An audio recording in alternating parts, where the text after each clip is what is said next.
Innal hamdalillah nahmaduhu wa nasta'inuhu wa nastaghfiruhu wa nastahdihi wa na'udzu billahi min shururi anfusina wa min sayyiati a'malina man yahdihillahu fala mudilla lahu wa may yudlil fala hadiya lahu asyhadu an la ilaha illallah wahdahu la syarika lahu wa asyhadu anna muhammadan abduhu wa rasuluh qala Allah azza wa jalla ya ayyuhalladzina amanu taqullaha haqqa tuqatih wa la tamutunna illa wa antum muslimun amma ba'd.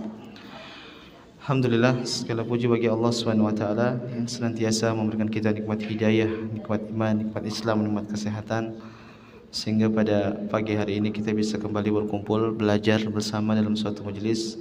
Mudah-mudahan diberkahi oleh Allah Subhanahu wa taala dan menjadi tambahan berat timbangan kita di hari kiamat kelak. Amin rabbal alamin. Salawat dan salam kita curahkan kepada Nabi kita Muhammad sallallahu alaihi wasallam, juga kepada putra-putri beliau, kepada istri-istri beliau, kepada para sahabat beliau, dan juga seluruh orang-orang yang mengikuti jejak beliau hingga hari kiamat kelak. Ikhwani fiddin, Bapak Ibu yang semoga dirahmati oleh Allah Subhanahu wa taala. Insyaallah pada pagi hari ini kita melanjutkan kajian kita, yaitu mengkaji juz Ammah, dan pada pagi hari ini kita akan membahas kelanjutan dari surat Al-Alaq, yang mana pada pertemuan sebelumnya kita telah membahas 5 ayat, yang mana 5 ayat tersebut adalah wahyu yang pertama kali Allah turunkan kepada Nabi kita Muhammad sallallahu alaihi wasallam. Untuk mengulang mereview sedikit, sebagaimana kita sebutkan pada pertemuan sebelumnya, bahwasanya surat Al-Alaq ini adalah surat Makkiyah. Surat Makkiyah. Kenapa? Dia adalah ayat yang pertama kali turun kepada Nabi kita Muhammad sallallahu alaihi wasallam. Namun surat ini turun tidak serta-merta secara keseluruhan sekaligus. Ternyata surat ini turun berangsur. Jadi periode pertama yaitu diturunkan 5 ayat dari awal surat Al-Alaq. Kemudian nanti periode selanjutnya baru ayat-ayat selanjutnya, yang itu nanti di pertengahan masa Makkiyah. Artinya sekali lagi, ini tidak turun serta-merta secara keseluruhan sekaligus, tapi turunnya secara berangsur-angsur. Telah juga kita sebutkan pada pertemuan sebelumnya berkaitan dengan sababun nuzul turunnya ayat ini.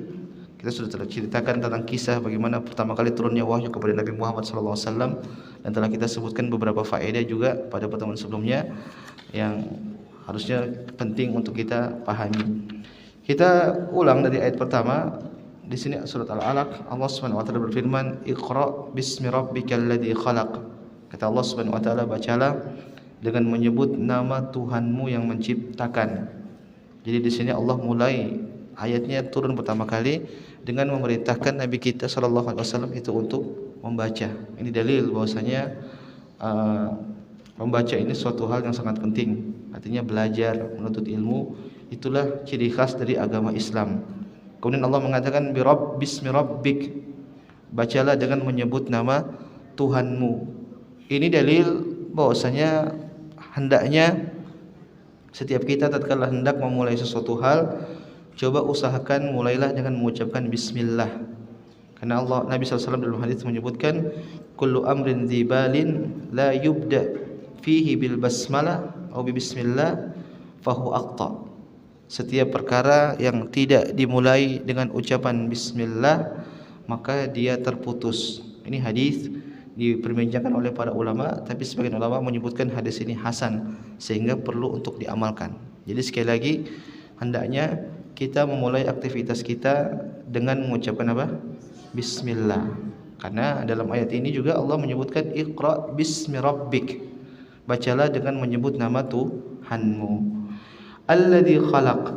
Di sini Allah menyebut nama Tuhanmu yang menciptakan.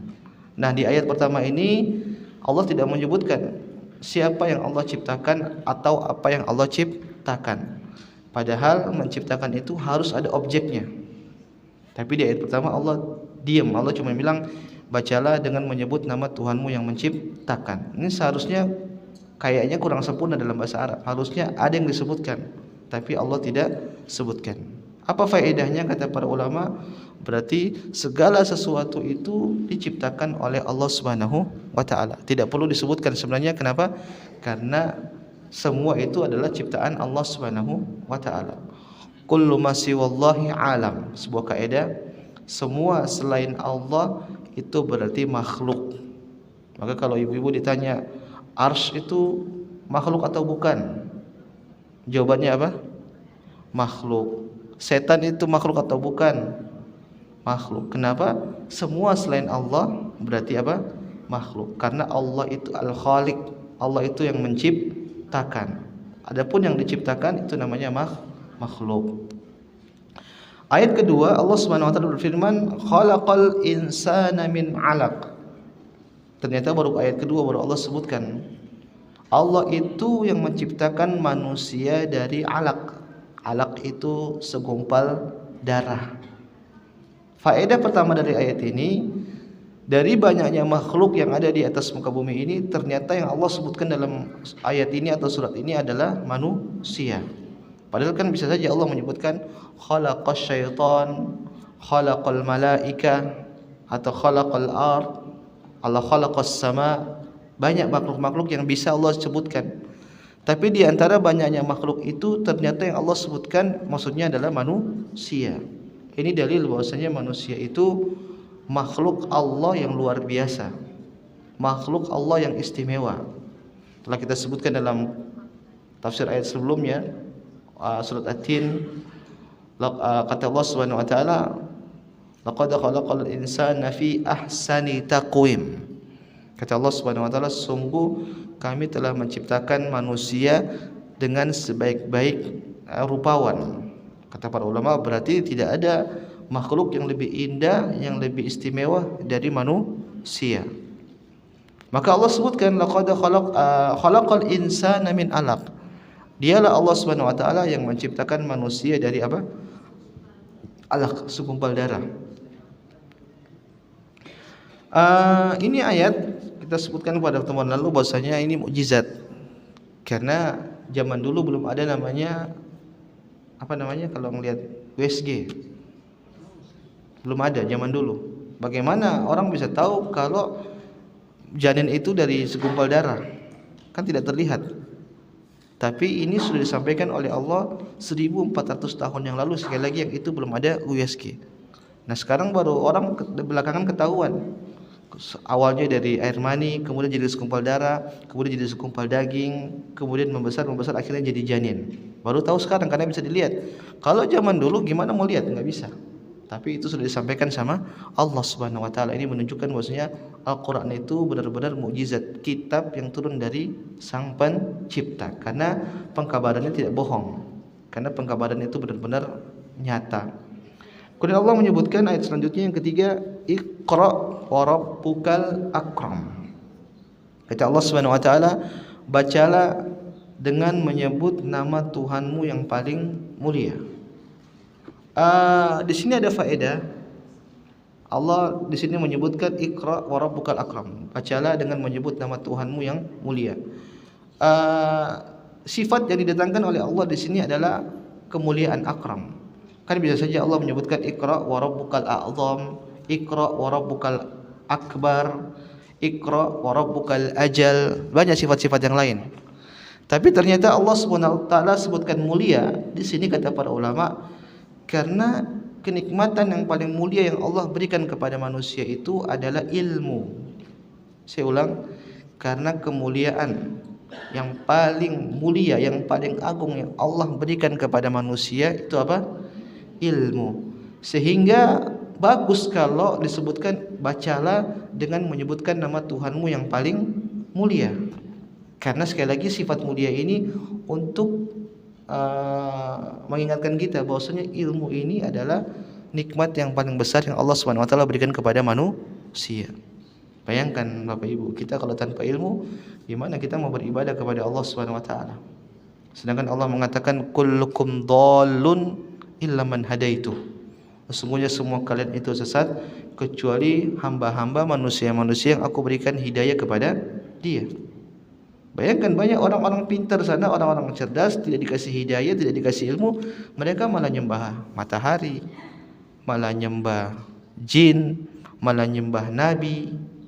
Nah kita dikasih hidayah sama Allah, dikasih ilmu, akhirnya kita tahu bagaimana cara beribadah kepada Allah yang benar, yaitu mentauhidkan Allah Subhanahu wa taala. Maka ini adalah nikmat yang paling besar yang Allah Subhanahu wa taala berikan kepada manusia.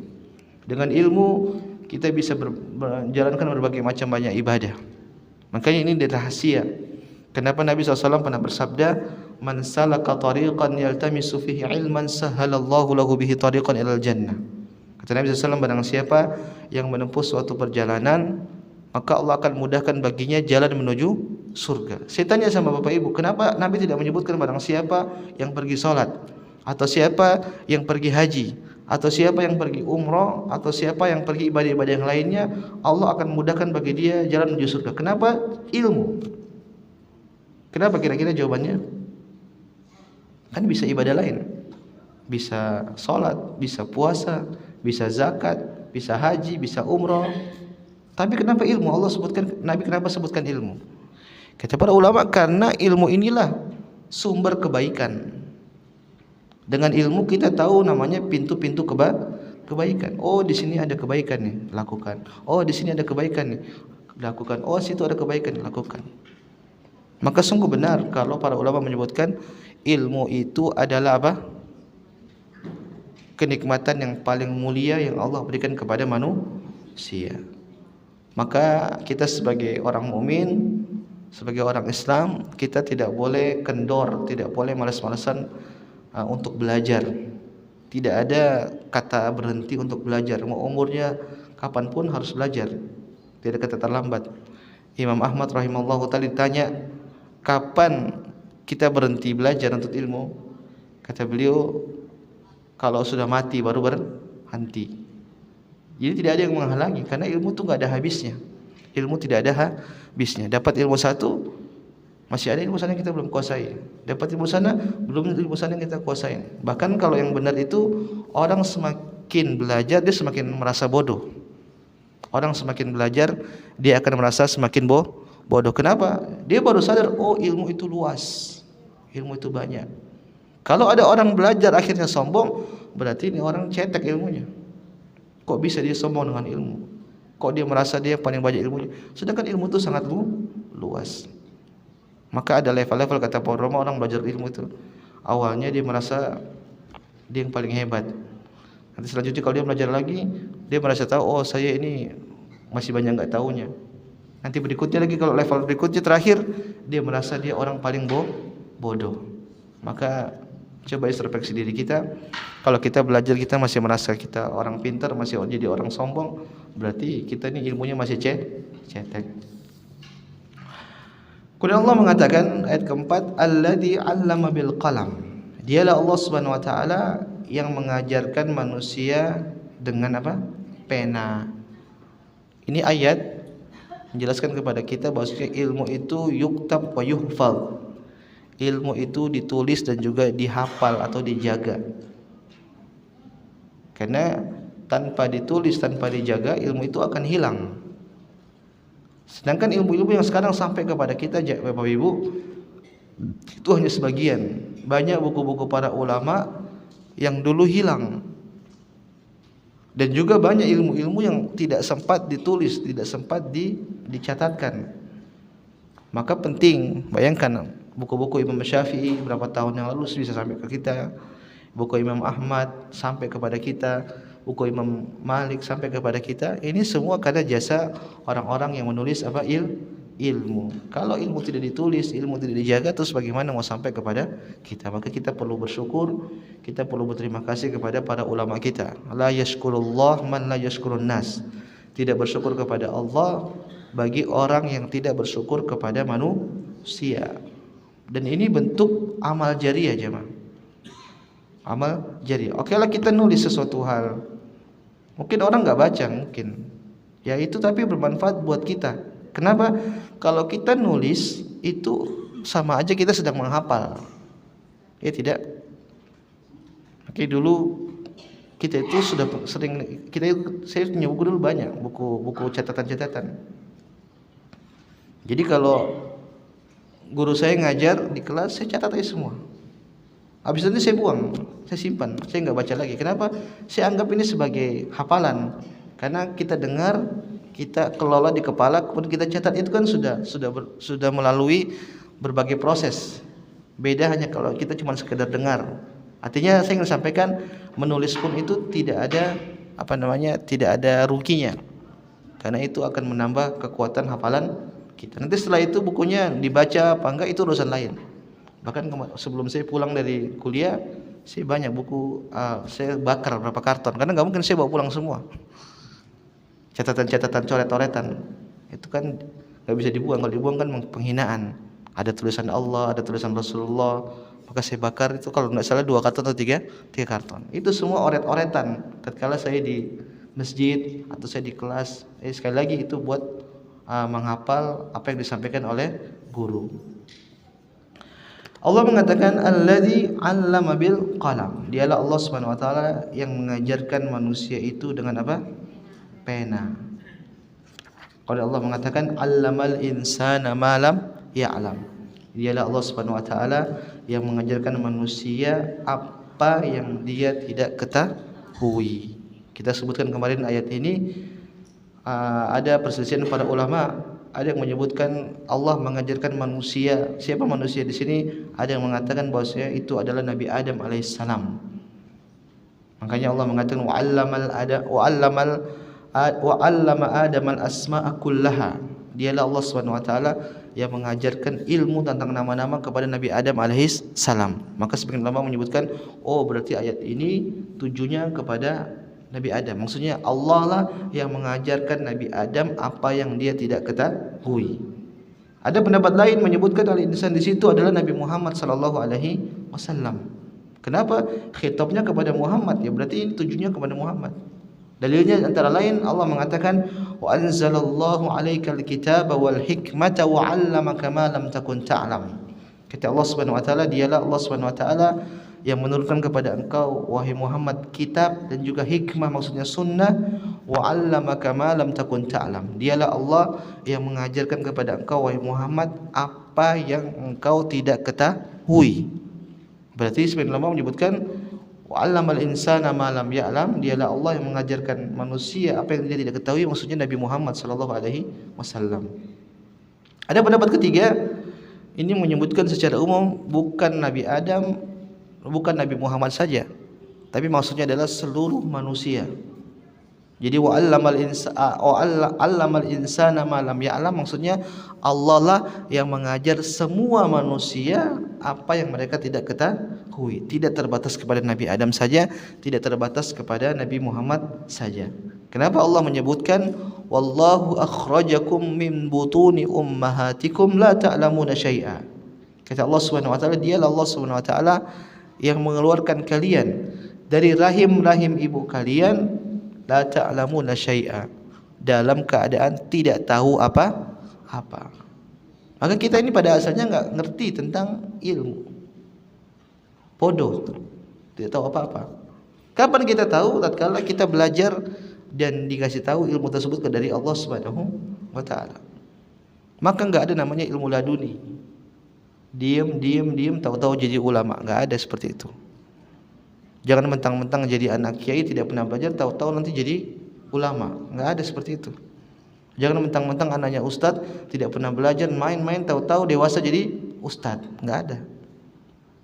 Imam Syafi'i belajar banting tulang, Imam Ahmad belajar banting tulang sejak kecil. Bahkan Imam Ahmad, kalau kita belajar tentang kisah Imam Ahmad itu sebelum subuh beliau udah pergi ke masjid buat belajar. Sampai ibunya kasihan. Ibunya bilang, "Nak, ntar tunggu azan aja, kasihan." Tunggu apa? Azan subuh. Kenapa Imam Ahmad keluar sebelum azan subuh? Itu dulu. Kalau zaman sekarang bangunin tidurnya susah. Imam Ahmad sebelum apa? Subuh sudah siap-siap mau pergi belajar. Ya jadilah Imam Ahmad. Kalau kita kan jadinya apa? Jadilah anak-anak kita. Beda semangatnya. Maksud saya belajar itu suatu keharusan. Kalau tidak belajar ya sudah tidak dapat apa. Sedangkan orang yang belajar aja belum tentu dapat ilmu. Iya tidak? Yang belajar aja belum tentu dapat ilmu. Apalagi yang tidak belajar sama sekali. Gimana tiba-tiba mau jadi ulama? Gimana mau jadi kiai? Gak masuk akal, gak logis. Jamaah yang semua salah, kita lanjutkan ayat yang ke-6. Allah Subhanahu wa taala berfirman, "Kalla innal insana layatgha." Ayat ke-7, ar-ra'ahu istaghna. Saya ulang, kalla innal insana layatgha ar-ra'ahu istaghna.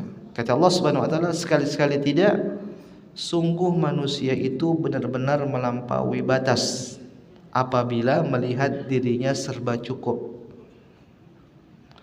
Bapak Ibu yang semua taala, ayat ke-6 dan ayat ke-7 ini tidak turun bareng dengan 5 ayat yang pertama, tapi ada jeda, baru ayat ke-6 dan seterusnya turun. Berkaitan dengan ayat ini turun, ini ternyata teguran buat Abu Jahal. Jadi ayat ini turun Bapak Ibu, khitabnya tertujukan itu sebenarnya kepada Abu Jahal. Makanya Allah mengatakan kalla innal insana layatgha. Sesungguhnya manusia di situ siapa maksudnya? Abu Jahal. Sesungguhnya manusia ini telah berbuat togo. Togo itu apa? Togo itu kalau dalam bahasa Arab maknanya melampaui batas, tughyan. Makanya kalau ada air di bejana kemudian sudah meluber, sudah tumpah-tumpah, maka orang Arab menyebutkan togol ma. Airnya sudah melampaui batas, sudah ngeluber. Nah, orang dikatakan sebagai orang berbuat togo, tughyan, berarti dosanya ini bukan dosa biasa. Dosanya udah parah. Dosanya sudah melampaui ambang batas wajar. Inilah yang dilakukan oleh siapa? Abu Jahal. Kemudian Allah sebutkan sebabnya kenapa sampai Abu Jahal begitu. Ini pelajaran buat kita. Allah menyebutkan ar-ra'ahu istaghna. Tatkala dia merasa sudah cukup. Dia merasa sudah tidak butuh lagi dengan siapapun, bahkan tidak butuh kepada Allah Subhanahu wa taala. Jamaah yang semua taala, inilah yang dialami oleh siapa? Abu Jahal. Kenapa dia merasa cukup? Kata Allah, kata para ulama, karena dia ini orang yang punya harta banyak. Kemudian Abu Jahal juga ini adalah orang yang mempunyai kedudukan tinggi, nasabnya tinggi, sehingga dia mengumpulkan dua sebab yang membuat dia akhirnya sombong, kufur, merasa hebat. Coba bayangkan kalau ibu-ibu dikasih harta banyak Bapak Ibu, kemudian dikasih kekuasaan dan panjang lagi umurnya. Ini fitnah yang besar yang bisa menimpa manusia. Makanya sebagian ulama menyebutkan juga seperti Fir'aun. Kenapa Fir'aun itu sampai kurang ajar begitu? Ana rabbukumul a'la, sampai dia mengucapin saya ini adalah Tuhan kalian paling apa? Tinggi. Itu setan dengar juga setan kaget, ini orang kebablasan. Kenapa demikian? Kata para ulama, karena hartanya banyak, kemudian kekuasaannya besar, banyak. Punya jabatan, punya kekuasaan dan juga punya harta, ini luar biasa. Kalau mungkin kita pun kalau dikasih fitnah seperti ini belum tentu kita selamat. Orang kita nggak punya duit aja sombong. Ada tidak orang nggak punya duit sombong? Ada. Udah miskin sombong. Udah miskin ngeyel dikasih tahu. Apalagi kaya, apalagi punya kekuasaan. Saya ini wanti-wanti dari Allah Subhanahu wa taala. Abu Jahal itu kenapa sampai begitu? Ada dua tadi faktor. Dia kaya dan dia juga punya jabatan. Padahal kita sebagai manusia itu Bapak Ibu hakikatnya orang butuh, miskin. Siapa yang mengatakan? Allah sendiri. Allah mengatakan ya ayuhan nas antumul fuqara ilallah. Wahai sekalian manusia, kalian semua itu fakir, miskin, ilallah, butuh kepada Allah Subhanahu wa taala.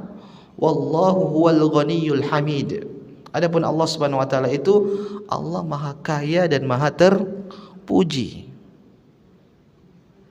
Maka sekaya-kaya apapun kita, sebanyak apapun kekuasaan kita, tetap saja kita masih butuh sama Allah Subhanahu wa taala. Bayangkan siapa yang jamin kita tidur bangun bisa sehat? Nabi menyebutkan dalam hadis kullu sulama minan nasi sadaqah, ala nasi sadaqah. Setiap persendian dalam tubuh kita ini punya sendi-sendi Bapak Ibu. Kata sebagian hadis disebutkan ada 30 sendi. Ini semua ada sedekahnya harusnya. Apa itu sedekahnya? Banyak. Kita berbuat baik itu semua sedekah. Maksud saya, ini sendi-sendi yang ciptakan Allah Subhanahu wa taala. Oke, kita uang banyak. Kita kekuasaan banyak. Bisa enggak Allah buat kita bangun tidur terus apa namanya? Apa kalau orang salah tidur, orang Jakarta bilangnya apa? Salah bantal. Dia yang salah, nyalain bantal. Jadi bangun tahu-tahu nggak bisa balik kiri, nggak bisa balik kanan. Bisa tidak? Bisa sekali, mudah. Ini menunjukkan bahwa kita tuh lemah. Allahu Akbar. Waktu itu saya umroh Bapak Ibu di Saudi, ngelihat ada bapak-bapak mungkin nggak tahu umurnya berapa, 70-80 tahun apa. Dia baca Quran, terus dia mau balik apa? Balik lembaran, itu gemeter mungkin. Megang mau balik aja berat. Saya lihat, saya sadar loh, kita ini sebagai manusia lemah. Balik lembar ini aja. Lembar apa? Ini kira-kira berapa kilo, Bu? Hah? Tapi dia gemetar. Kita akan melampaui masa itu. Duit gak bisa bikin kita muda lagi. Bisa tambal-nambal, tapi ujung peot juga itu. Kekuatan kita nggak bisa konsistenkan begini terus, nggak bisa. Lemah kita itu, butuh sama siapa? Allah Subhanahu wa taala. Kalaulah kita sadar yang seperti ini, maka kita nggak mungkin mau sombong, Bapak Ibu. Apalagi sampai mau sombong di hadapan Allah Subhanahu wa taala. Tidak mau beribadah. Allah suruh kita ibadah itu sebenarnya buat kita sendiri. Allah nggak butuh sama ibadah kita, buat kebaikan kita supaya nanti Allah jagain kita.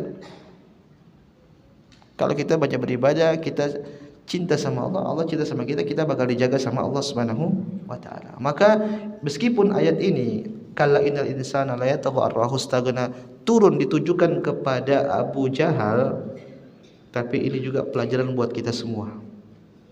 Jangan sampai kita terfitnah dengan kenikmatan yang kita punya. Karena banyak orang difitnah, diuji oleh Allah Subhanahu wa taala dengan kekayaan, enggak mampu. Tapi sebaliknya, banyak orang diuji dengan kemiskinan, justru dia sadar kembali kepada Allah Subhanahu wa taala. Makanya Allah mengatakan wa qalilun min ibadiyasy syakur.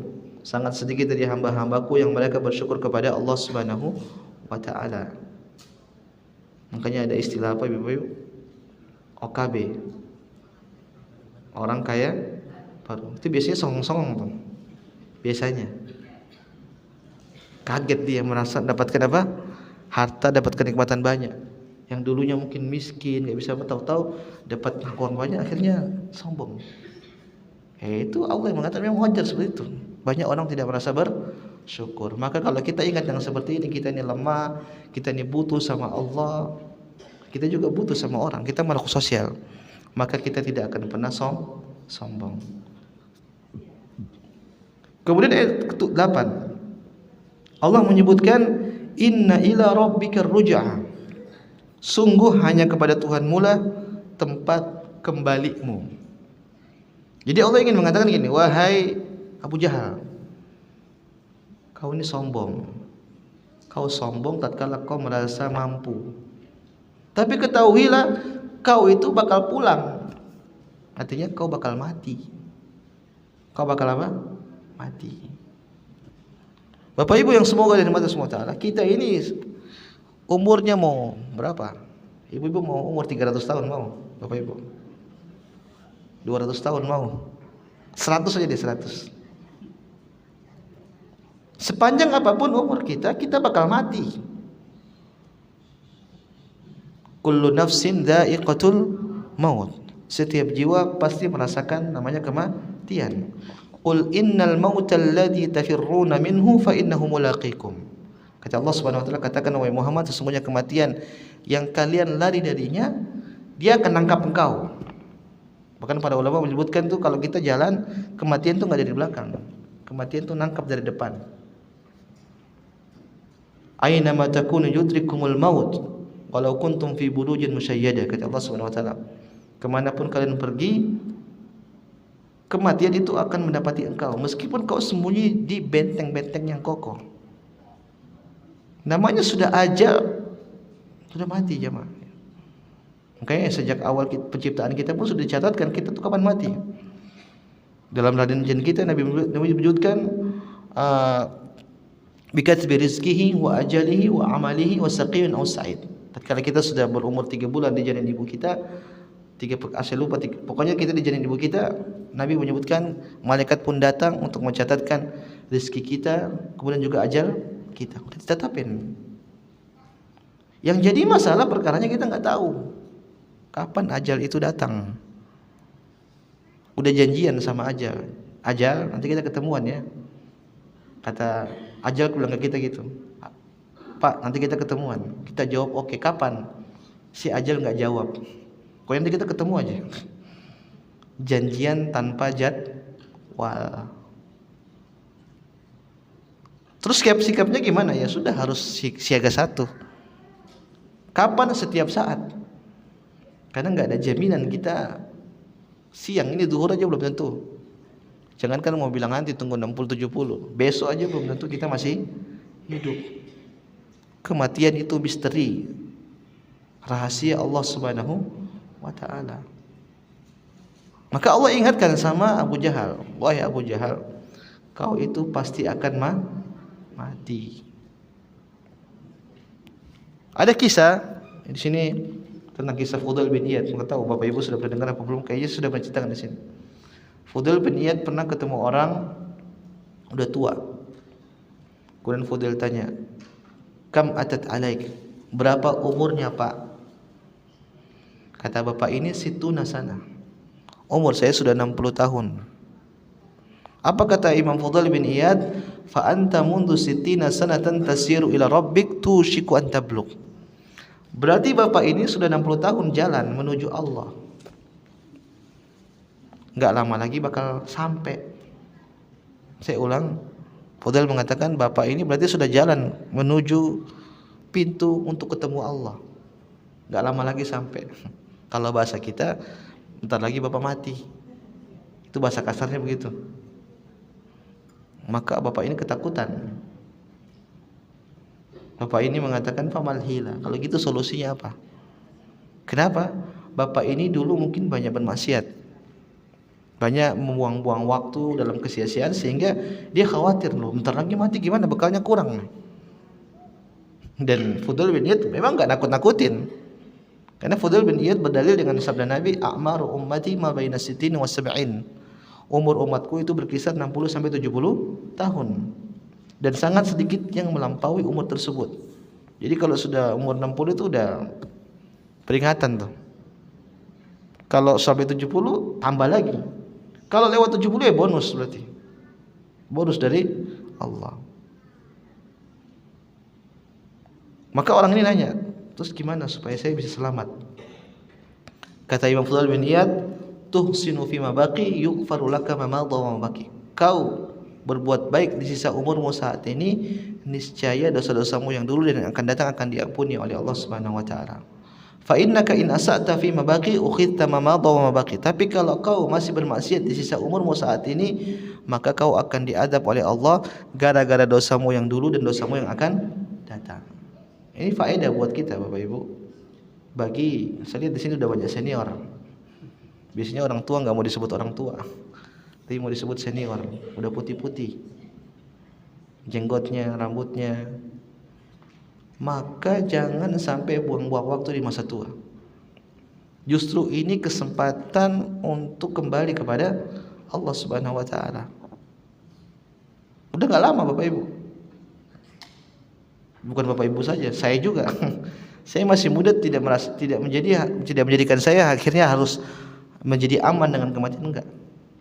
Bahkan dari Imam Al-Qurtubi rahimahullahu taala dalam kitabnya Tadhkirah, beliau menyebutkan lebih banyak orang itu mati muda daripada mati tua. Artinya enggak sampai umur 60, enggak sampai 70 mati. Maka yang diberikan 60 70 manfaatin, banyak beribadah kepada Allah Subhanahu wa taala. Nabi menyebutkan khairun nas man tala umruhu wa hasuna amaluhu. Manusia terbaik itu adalah orang yang panjang umurnya dan baik amalannya. Sebaliknya, orang yang paling buruk itu kata Nabi, orang yang tola umruhu, panjang umurnya, wa sa'a amalu, tapi buruk amalannya. Tinggal milih mau jadi orang paling baik atau orang paling buruk. Pada intinya saya ingin sampaikan bahwasanya inna ila rabbikar ruj'a. Wahai Abu Jahal, kau bakal kembali kepada Allah Subhanahu wa taala. Demikian kalau Abu Jahal dia kembali kepada Allah, kita pun juga akan kembali kepada Allah. Karena kita sama Abu Jahal sama-sama manusia. Nabi saja meninggal, masa kita tidak percaya kita meninggal?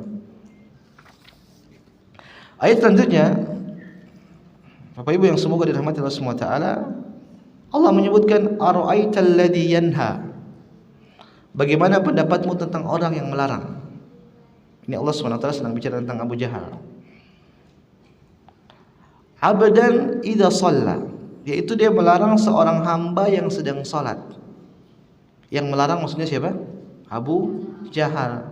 Yang sedang salat itu Nabi kita Muhammad sallallahu alaihi wasallam. Ara'aita in kana 'alal huda aw amara bit taqwa. Bagaimana mungkin orang yang salat ini dia kan orang yang berada di atas petunjuk. Au amara bit taqwa, dan dia juga orang yang memerintahkan kepada ketakwaan. Ara'aita in kadzdzaba wa tawalla. Bayangkan bagaimana orang yang melarang ini adalah orang yang mendustakan dan berpaling dari Allah Subhanahu wa taala. Alam ya'lam bi anna Allah yara. Ketahuilah Allah itu melihat semua perbuatan dia. Jadi gini, Allah ingin mengajak kita berpikir. Ada dua orang, satunya Abu Jahal, yang satunya Nabi Muhammad sallallahu alaihi wasallam. Kemudian Allah mengatakan, gimana ini kalau yang melarang ini ternyata melarang orang yang sedang sholat, dan orang yang sholat ini ternyata orang yang bertakwa, orang yang berada di atas kebenaran, sedangkan orang ini mendustakan Allah Subhanahu wa taala. Maksud saya ini perbuatan orang ini buruk sekali. Abu Jahal, orang yang beribadah, orang yang sholat malah diganggu. Maka jangan sampai kita seperti Abu Jahal, Ibu-ibu, Bapak Ibu. Ada orang berbuat kebaikan kita halang. Ada orang ingin berbuat baik kita halang. Berarti kita seperti ayat ini. Orang yang sedang mengajarkan kebaikan kita ganggu. Enggak boleh seperti ini. Saya tidak bayangkan bagaimana orang-orang yang akhirnya memutus rantai dakwah, yang harusnya dakwah itu meluas, disebarkan kemana-mana, akhirnya dihalang-halangi karena alasan-alasan yang gak jelas. Saya khawatir masuk dalam ayat ini. Ada orang memerintahkan kepada ketakwaan, menyuruh orang untuk sering-sering menuntut ilmu, belajar, salat malam, dihalang-halangin. Dakwah lillah, dakwah manusia kepada Allah dihalang-halangi. Saya khawatir masuk dalam ayat ini seperti Abu Jahal. Apa kata Allah? Alam ya'lam bi annallaha yara. Ketahuilah perbuatanmu itu pasti diketahui sama Allah Subhanahu wa taala. Maksudnya perbuatannya siapa? Abu Jahal. Sama juga perbuatan kita. Kita pun kalau berbuat keburukan sama orang, apapun itu pasti diketahui sama Allah Subhanahu wa taala. Jangankan perbuatan kita. Allah menyebutkan, "Wa ma tasqutu min waraqatin illa ya'lamuha." Tidaklah satu daun yang jatuh, Bapak Ibu, yang jatuh di Aceh sana, satu daun yang jatuh di Sumatera Utara, Allah tahu. Gimana dengan pohonnya? Gimana dengan kita sebagai manusia yang diberikan beban untuk beribadah kepada Allah Subhanahu wa taala? Allah tahu. Allah mengatakan, ya'lamu kha'inatal a'yuni wa ma tukhfis sudur. Allah itu mengetahui pengkhianatan mata, dan Allah juga tahu apa yang disembunyikan dalam hati. Udah, kita mau sembunyi bagaimanapun nggak bisa. Ada malaikat di sebelah kita yang mencatat. Makanya nanti kalau sudah meninggal, dia di akhirat orang-orang kafir tuh mereka kaget. Ma li hadzal kitab la yughadiru saghiraha wala kabiratan illa ahsaha. Mengatakan, ini buku apa ini? Jangankan yang besar, bahkan yang kecil pun dicatat lengkap. Ini pencatatan ini bukan berarti Allah nggak tahu, Allah tahu. Ini hanya sebagai hujah supaya kita sebagai manusia nanti sudah tidak bisa berkelak lagi. Nggak butuh catatan juga Allah tahu. Cuma ini malah bikin menyiksa kita kalau kita berbuat dosa. Tapi kalau kita sebagai orang mukmin kita akan bangga dengan buku tersebut. Nanti kita akan pamer insya Allah kalau kita punya kebaikan banyak. Kenapa bangga dengan buku tersebut? Menurut saya apapun keburukan, kebaikan yang kita lakukan, Allah tahu. Sebagaimana Allah tahu perbuatan siapa Abu Jahal. Dan manusia-manusia lain pun juga Allah tahu. Kenapa? Kita sama-sama manusia. Ayat selanjutnya Allah mengatakan, "Kalla la illam yantahi lanasfa'an bin nasiyah." Sekali-sekali tidak. Sungguh jika dia tidak berhenti berbuat demikian, artinya melarang-larang Nabi untuk salat, lanasfa'an bin nasiyah, niscaya kami akan tarik ubun-ubunnya ke dalam api neraka Jahannam. Bapak Ibu yang semoga dari Allah SWT, maksudnya gini, Abu Jahal ini suka ganggu Nabi. Bahkan diriwayatkan maksudnya Nabi itu pernah salat kemudian diganggu Nabi SAW. Maka suatu ketika dalam riwayat di sini disebutkan, Abu Hurairah meriwayatkan, Abu Jahal itu pernah berkata kepada teman-temannya, gengnya, "Hal yu'affiru Muhammadun wajhahu baina adhurikum?" Wahai gengku, apakah Muhammad sudah gosok-gosokin kepalanya belum di tanah? Maksudnya itu apa? Salat, sujud. Dia ngejek Nabi begitu. Kalian udah ngelihat Nabi Muhammad sudah gosok-gosokin kepalanya belum di jalan, di tanah? Faqila na'am. Dikatakan sudah. Apa kata Abu Jahal? Wallati wal Uzza la in ra'aituhu yaf'alu dzalik la ata'anna 'ala raqabati. Dia bersumpah tapi bukan kepada Allah, tapi bersumpah kepada Lata dan juga dan Uzza. Demi Lata dan demi Uzza, kata Abu Jahal, kalau saya lihat, saya ketemu, saya akan injak lehernya. Dia pengen bikin Nabi kalau lagi sholat kemudian sujud diinjak apa? Lehernya. Allahu Akbar. Au la u'affiranna wajhahu fit turab. Kalau saya tidak injak, saya akan gosok-gosok kepalanya di apa? Di tanah. Kurang ajar namanya, makanya Abu Jahal. Abu Jahal itu artinya apa? Bapaknya bodoh. Dia itu namanya sebenarnya Abul Hakam sebenarnya. Cuman gara-gara kurang ajar sehingga dikasih nama siapa? Abu Jahal. Luar biasa, dia bilang kalau saya ketemu, saya bakal injak lehernya dan saya gosok-gosok kepalanya di apa? Di tanah. Maka Abu Jahal cerita, fa'ata Rasulullah sallallahu alaihi wasallam wa huwa yusalli. Tiba-tiba Nabi pun datang, kemudian Nabi salat. Za'ama liyata 'ala raqabati. Abu Jahal pun mengira, bisa saya injak dia ini. Kayaknya saya bisa injak kepalanya siapa? Rasulullah sallallahu alaihi wasallam. Apa kata Abu Hurairah? Fama faji'ahu minhu illa wa huwa yanqusu ala aqibaihi wa yattaqi bi yadayhi. Kata Abu Hurairah, maka tatkala dia mau mendekati Nabi SAW untuk menginjak kepala Nabi, tiba-tiba dia mundur sambil berlindung, kemudian tangannya begini-begini. Apa ada yang jagain Nabi SAW? Qala faqila lahu malak. Ditanya, kok kenapa Abu Jahal? Kok mundur-mundur sambil tangannya begini-begini? Kata dia, inna baini wa bainahu la khandaqan min narin wa haulan wa ajniha. Kata dia, ada yang menghalangi. Antara saya dengan Muhammad itu ada khandaq, ada parit got yang isinya api. Kemudian dia mengatakan, kemudian juga wa haulan wa ajniha, ada siksa dan juga ada sayap-sayap malaikat. Allahu Akbar. Nabi SAW dijaga sama Allah Subhanahu wa ta'ala. Yang bisa merasakan itu cuma Abu Jahal doang, yang lain tidak tahu. Makanya yang lain tadi nanya, kok kenapa?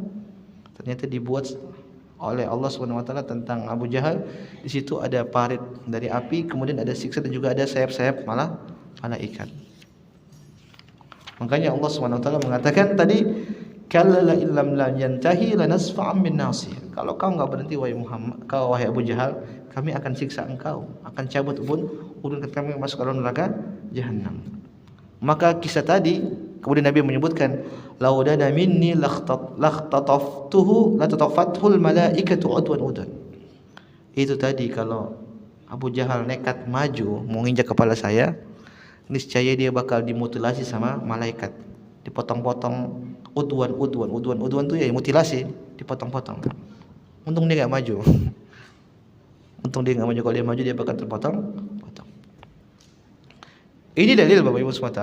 Kita kalau di atas kebenaran jangan takut. Selama kita tahu kita di atas kebenaran, insya Allah Allah jaga. Kalau tahu orang jahatin kita, itu sudah ditakdirkan juga sama Allah Subhanahu wa taala. Jadi tidak perlu takut. Kalau akhirnya kita dijahatin bahkan sampai mati, ya udah berarti sudah sampai di situ kehidupan kita. Tapi kalau kita yakin kita dan benar, kita tidak perlu takut. Kenapa? Meskipun dia mau nyiksain kita, dia mau jahitin kita, kalau Allah tidak menakdirkan tidak bakal jadi. Makanya kita itu kalau punya keimanan sama takdir Allah itu, kita akan berani. Ada seorang relawan, subhanallah, Ustaz rahimahullah.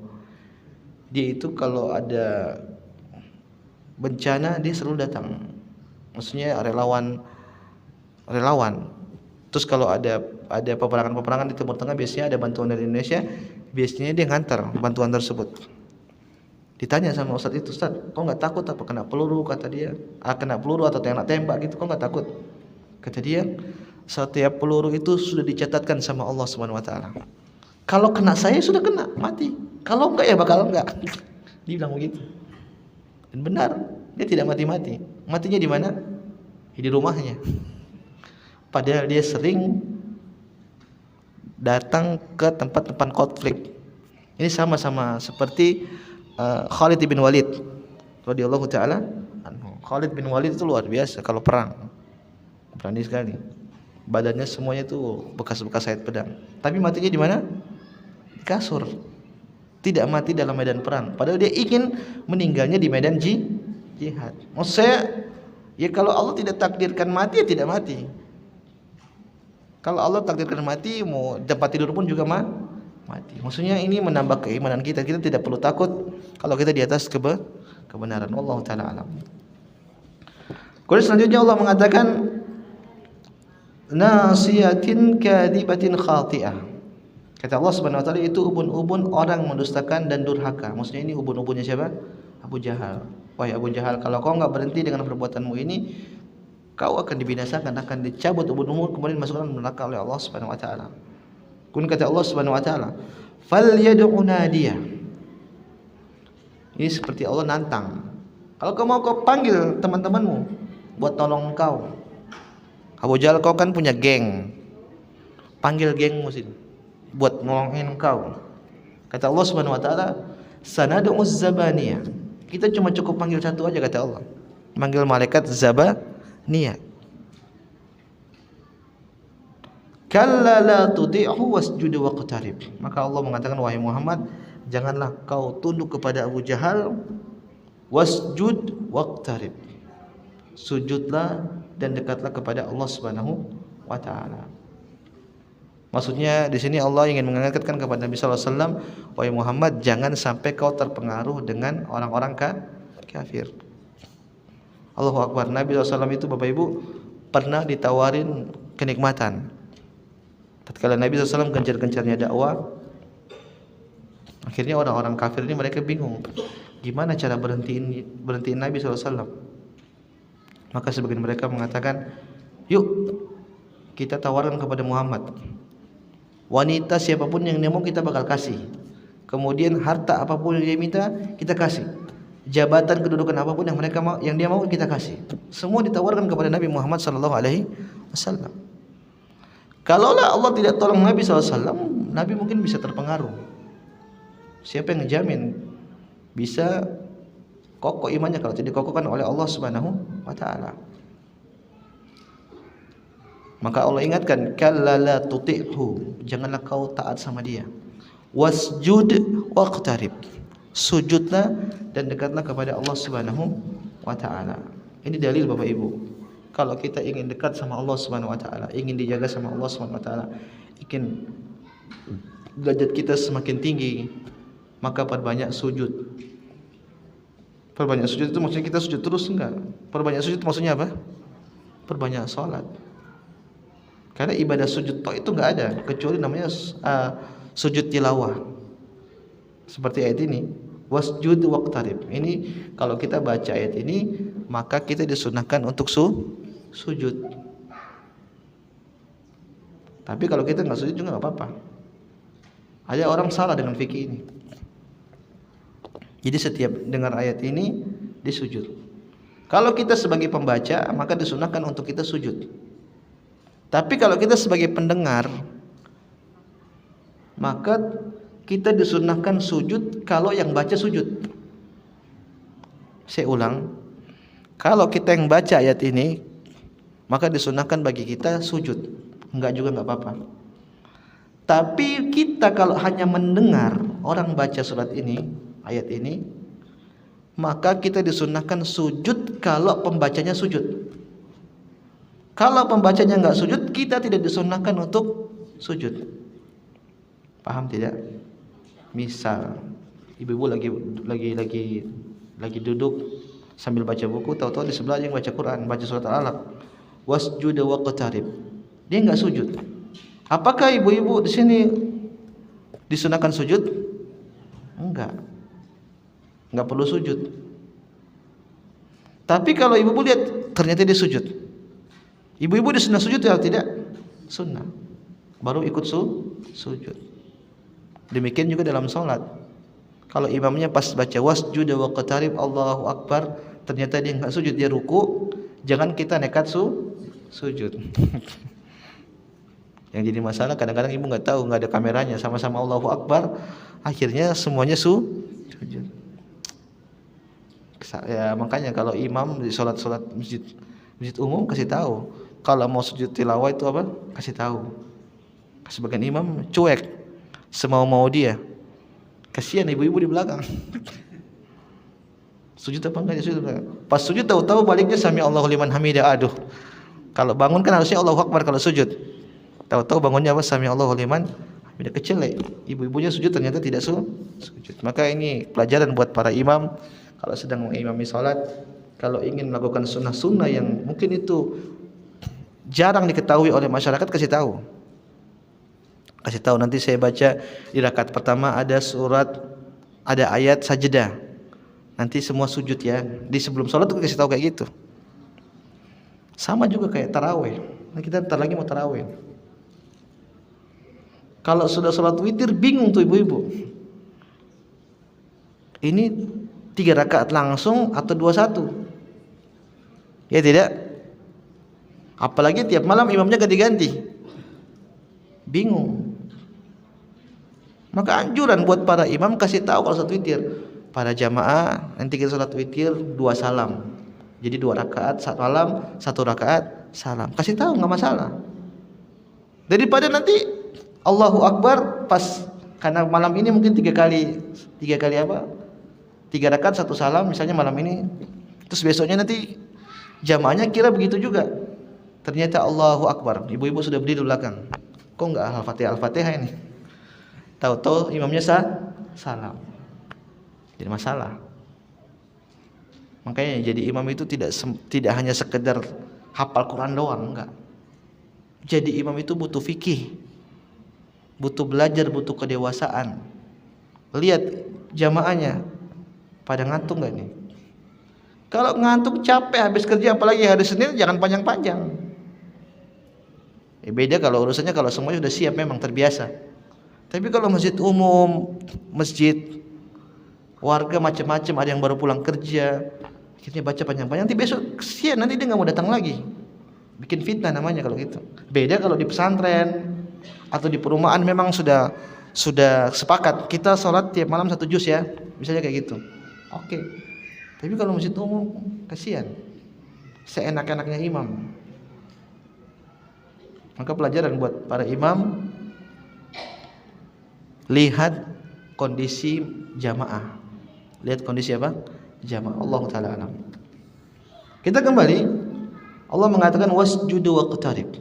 Maka dekatlah dan sujudlah dan dekatlah kepada Allah Subhanahu wa taala. Maka perbanyaklah sujud Bapak Ibu semua taala, perbanyak salat. Nabi pernah menyebutkan dalam hadis, alaika bikasratis sujud.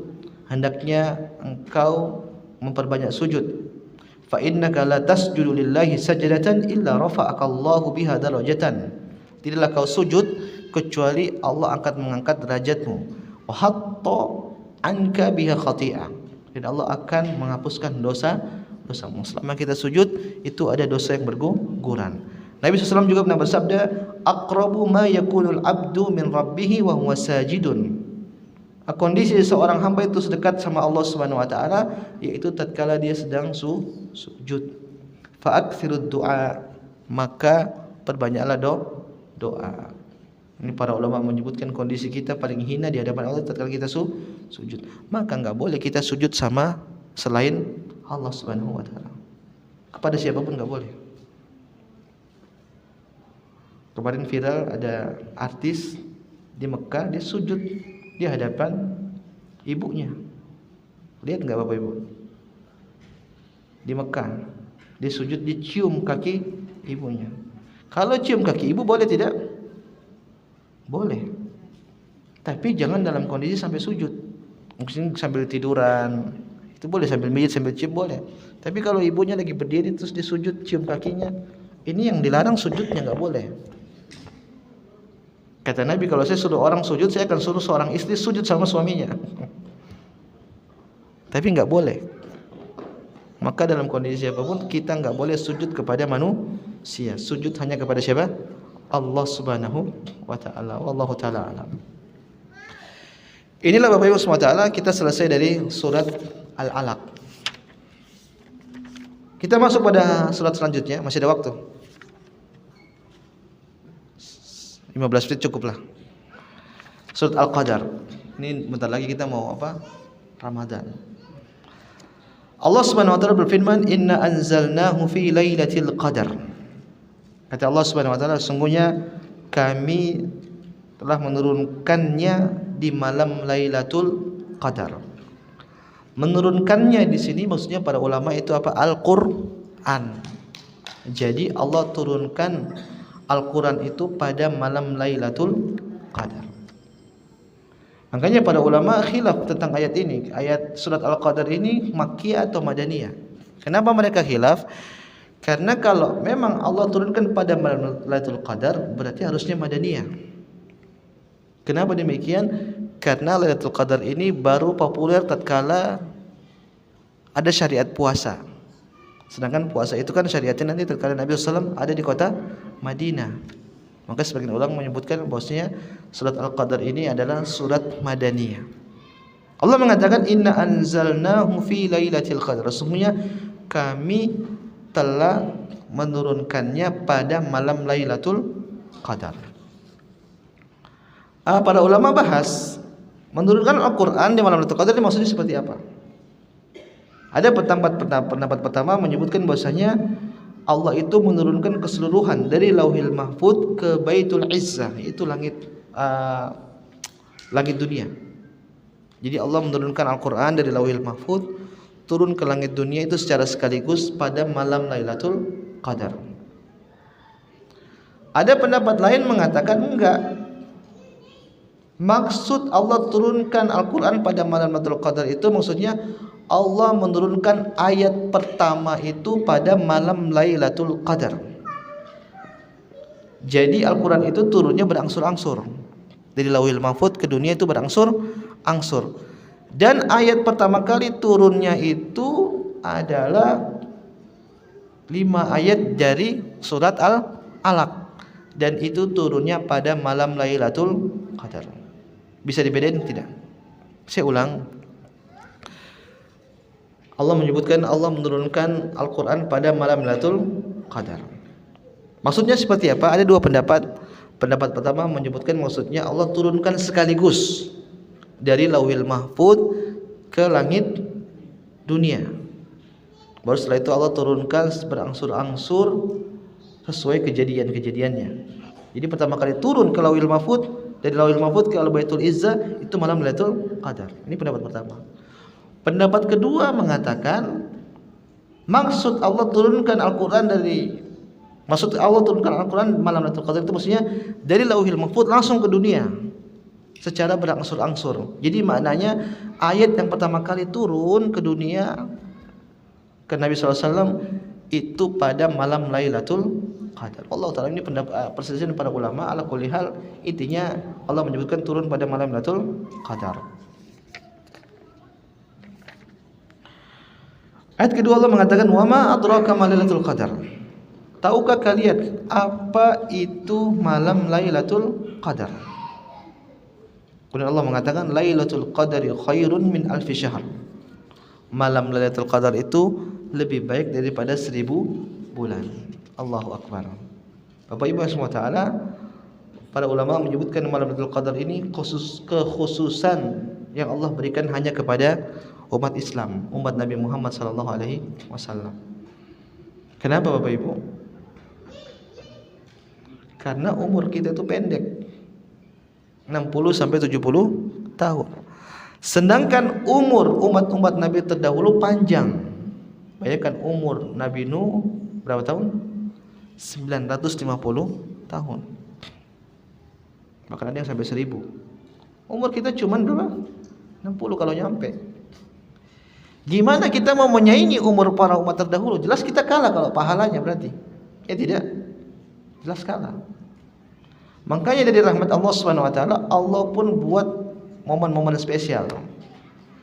Momen-momen spesial yang mana kalau orang beribadah di momen-momen tersebut, dia bisa mendapatkan pahala sangat banyak. Bayangkan, lebih baik daripada 1000 bulan itu kira-kira berarti sekitar 83 tahun lebih. 83 tahun.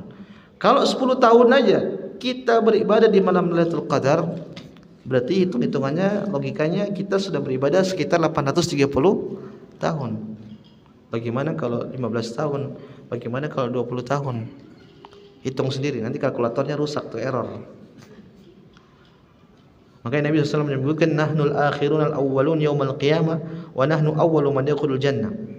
Kita ini umat terakhir, tapi kita yang paling pertama nanti pada hari kiamat. Maksudnya apa? Kita paling pertama masuk dalam surga. Kenapa? Kita lebih unggul pahalanya daripada orang umat-umat terdahulu. Kenapa? Di situ ada namanya malam Lailatul Qadar. Lebih baik. Allah tidak mengatakan sama seperti sebulan, enggak, tapi lebih baik daripada 1000 bulan.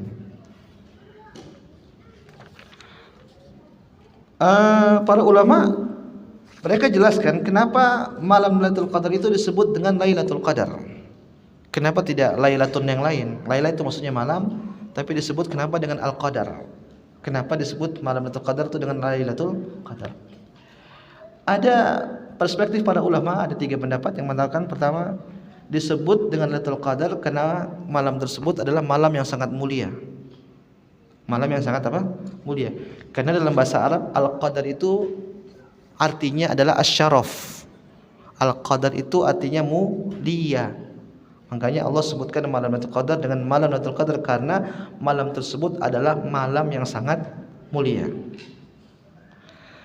Pendapat kedua menyebutkan bahwasanya Lailatul Qadar itu disebut Lailatul Qadar karena malam itu sangat sempit.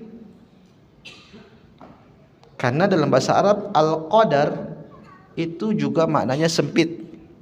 Seperti firman Allah Subhanahu wa taala, wa amma idza mabtalahu faqadara alaihi rizqahu fayaqulu rabbi ahanan. Dari orang-orang kafir, tatkala Allah Subhanahu wa taala menguji mereka dengan Allah sempitkan harta mereka, faqadara alaihi rizqahu, dan Allah sempitkan rezekinya, maka dia mengatakan fayaqulu rabbi ahanan, sungguh Tuhanku telah menghinakan aku. Berarti qadar di situ maknanya sempit. Dalam ayat yang Allah mengatakan, inna rabbaka yubsutu rizqa liman yasha'u wa yaqdir. Sesungguhnya Allah Subhanahu wa taala itu melampangkan rezekinya kepada siapapun yang Dia kehendaki, wa yaqdir, dan Allah sempitkan. Berarti Lailatul Qadar malam yang sempit. Kenapa disebut malam yang sempit Bapak Ibu? Karena penjelasan pada ayat selanjutnya, tanazzalul malaikatu warruhu. Pada malam Lailatul Qadar itu malaikat semuanya turun Bapak Ibu di langit dunia. Nanti kita sebutkan. Intinya banyak malaikat turun sehingga langit dunia itu sangat sempit. Makanya disebut malam Lailatul Qadar itu dengan malam Lailatul Qadar, sekali lagi karena malam yang sempit. Ada pendapat ketiga menyebutkan malam Lailatul Qadar kenapa disebut Lailatul Qadar? Karena Al-Qadar itu adalah pencatatan takdir. Dan malam Lailatul Qadar itu adalah pencatatan takdir tahunan. Para ulama kalau mereka menjelaskan pencatatan takdir Allah itu ada 4 macam. Yang pertama takdir Allah yang sudah Allah catatkan di Lauhil Mahfuz. Kemudian kedua namanya takdir umur. Ini takdir yang dicatat ketika kita dalam janin ibu kita. Kemudian ketiga adalah takdir sanawi, takdir tahunan. Kemudian ada namanya takdir harian. Nah, pencatatan takdir itu salah satu itu dia ada nama takdir tahunan. Nah, pencatatan takdir tahunan ini dicatat tatkala malam Lailatul Qadar. Jadi gini, malaikat itu sudah kalau setiap malam Lailatul Qadar, malaikat itu akan mencatat, ambil dari database di Lauhil Mahfuz tentang kejadian setahun bagi orang ini 1 tahun ke depan. Itu terjadi kapan? Malam Lailatul Qadar. Jadi setiap tahun, tiap malam Lailatul Qadar, Allah akan berikan informasi kepada malaikat tentang kejadian setahun ke depan berkaitan dengan hamba ini. Kapan itu malam Lailatul Qadar? Sehingga Lailatul Qadar itu disebut dengan malam Lailatul Qadar. Maksudnya adalah malam pencatatan takdir tahunan. Wallahu taala mana yang benar? Tiga-tiganya benar. Malam mulia, malam sempit, malam pencatatan takdir semuanya benar. Kenapa? Semuanya ada dalilnya. Inilah kenapa malam Lailatul Qadar itu disebut dengan apa? Lailatul Qadar. Kemudian ayat keempat, Bapak Ibu, Allah Subhanahu wa taala berfirman, "Tanazzalul malaikatu warruhu fiha biidzni rabbihim min kulli amr." Kata Allah Subhanahu wa taala, pada malam itu para malaikat turun, warruh dan juga Jibril, biidzni rabbihim, dengan izin Allah Subhanahu wa taala, min kulli amr, dari segala urusan. Inilah penjelasan tadi pendapat bahwasanya Lailatul Qadar itu malam yang sempit. Kenapa? Malaikat semua pada turun. Bahkan dalam hadis Nabi sebutkan, inni ara ma la tarawun, aku melihat apa yang tidak kalian lihat, wa asma'u ma la tasma'un, aku mendengar apa yang tidak kalian dengar. Attatis sama, langit itu sampai attat itu bunyiin krek-krek gitu. Kenapa? Wa haqqa 'alaha an ta'ita ma fiha mawdi'u arba'i asabi illa alaihi malakun sajid. Karena banyak malaikat yang turun sampai tidak ada seluas space 4 jari kecuali di situ ada malaikat yang sedang sujud. Bayangkan, itu malam Lailatul Qadar. Langit dipenuhi dengan apa? Malaikat. Sampai enggak ada space 4 jari. Cuman hanya saja kita tidak dengar. Kita tidak tahu. Makanya Nabi menyebutkan, aku melihat apa yang kalian tidak lihat, aku mendengar apa yang tidak kalian dengar. Makanya di antara hikmah Bapak Ibu, kenapa malam Lailatul Qadar itu besoknya kan, atau besoknya itu matahari agak redup. Tidak? Kan ciri-cirinya begitu. Kalau kita baca buku tafsir, ini saya tidak ngarang, ini dalam buku tafsir. Karena malaikat itu buru-buru naik ke langit sampai matahari itu tertutupi dengan sayap-sayap para malaikat. Ini saya tidak ngarang ya, ini saya baca di buku buku tafsir. Hikmahnya seperti itu, sampai mereka jelaskan begitu. Kenapa saking banyaknya malaikat yang turun? Mereka ngapain? Mendoakan orang-orang yang sedang beribadah. Maka rugi Bapak Ibu kalau di 10 malam terakhir akhirnya tidur. Nanti jadi tidur 1000 bulan. Rugi. Maka kesempatan Bapak Ibu, mudah-mudahan kita dipertemukan dengan bulan Ramadan. Mudah-mudahan Allah memberikan kita taufik untuk bisa beribadah di malam Lailatul Qadar. Man qama Lailatul Qadri imanan wa ihtisaban ghufira lahu ma taqaddama min dzambi. Kata Nabi sallallahu alaihi wasallam, barang siapa yang salat malam di malam Lailatul Qadar, maka dosa-dosanya akan diampuni oleh Allah Subhanahu wa taala yang lalu dan akan datang. Mudah-mudahan kita diberikan kemudahan oleh Allah Subhanahu wa taala. Sekarang pembahasan terakhir yang saya ingin bahas, belum. Kapan malam Lailatul Qadar? Kapan malam Lailatul Qadar? Jawabannya ibu udah tahu, tak ada yang tahu. Allah alam, dulu Nabi menyebutkan saya itu tahu tentang malam Lailatul Qadar. Tatkala saya ingin sampaikan kepada kalian, ternyata ada 2 orang yang sedang bertikai. Gara-gara pertikaian tersebut akhirnya Allah pun angkat ilmu tentang malam Lailatul Qadar. Tapi kata Nabi SAW, mudah-mudahan ini yang terbaik bagi kalian. Dan itu benar. Kalau kita tahu malam Lailatul Qadar malam 27, Apakah ibu-ibu masih mau sholat hari pertama, hari kedua, hari ketiga? Enggak. Pasti nunggu malam 27. Tatkala Allah sembunyikan, maka ini hikmah buat kita supaya kita beribadah terus. Di 10 malam terakhir kita beribadah terus. Tapi kalau kita bicara tentang kapan, maka banyak sekali pendapat para ulama. Ada yang mengatakan malam 21, ada yang mengatakan malam 23, ada yang mengatakan malam 25, yang paling kuat mengatakan malam 27. Tapi tidak ada kepastian juga malam 27. Pada intinya kita sebagai seorang mukmin udah jangan sia-siakan 10 malam terakhir, apalagi di malam-malam ganjil. Malam genap juga beribadah, tapi kita harus lebih giat kalau di malam-malam apa? Ganjil. Karena Nabi menyebutkan taharrau, cari di malam-malam apa? Ganjil. Jadi kalau malam ganjil jangan tidur. Tidur sebentar aja, istirahat sebentar, ngaji, baca Quran, sholat, habisin waktu untuk apa? Beribadah. Karena kita nggak tahu apakah tahun depan masih dapat apa enggak, masih ketemu dengan Ramadan atau tidak. Ayat terakhir Bapak Ibu SWT dari surah Al-Qadar, Allah menyebutkan salamun hiya hatta matla'il fajar. Inilah maksudnya malaikat turun. Malaikat turun tadi Allah menyebutkan sebelumnya tanazzalul malaikatu warruhu biidzni rabbihim min kulli amr. Malaikat turun untuk apa? Untuk memberikan doa keselamatan bagi orang-orang yang beribadah pada malam Lailatul Qadar. Salamun hiya hatta matla'il fajar. Keselamatan pada malam tersebut sampai terbit fajar. Kapan ujung malam Lailatul Qadar? Sebagian ulama menyebutkan tidak sampai, bahkan sampai subuh. Subuh itu masih masuk malam Lailatul Qadar. Maka kalau habis sholat subuh jangan langsung tidur. Kadang udah capek beribadah, dari malam sampai subuh, maka habis subuh jangan tidur. Karena kata para sebagian ulama menyebut itu masih momen-momen namanya malam Lailatul Qadar. Kenapa? Sampai nanti matahari terbit. Dan ibadah yang paling agung di situ baca Quran dan juga doa. Makanya Aisyah tanya kepada Nabi SAW, kalau saya ketemu dengan malam Lailatul Qadar, apa yang harus saya lakukan? Kata Nabi, quli Allahumma innaka afuwun tuhibbul afwa fa'fu anni.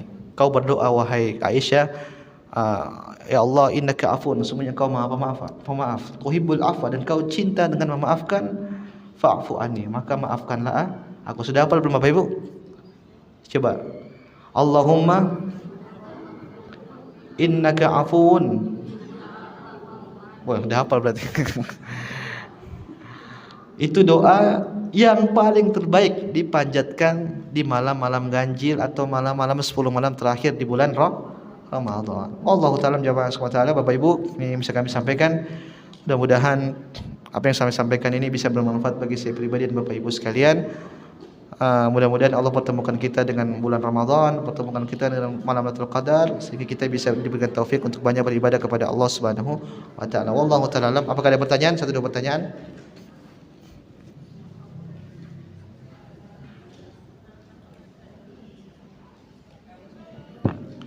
Kalau enggak ada saya tutup sampai sini. Mudah-mudahan kalau ada benarnya tentang dari Allah Subhanahu wa taala, kalau salahnya saya mohon maaf. Ini murni dari kesalahan saya.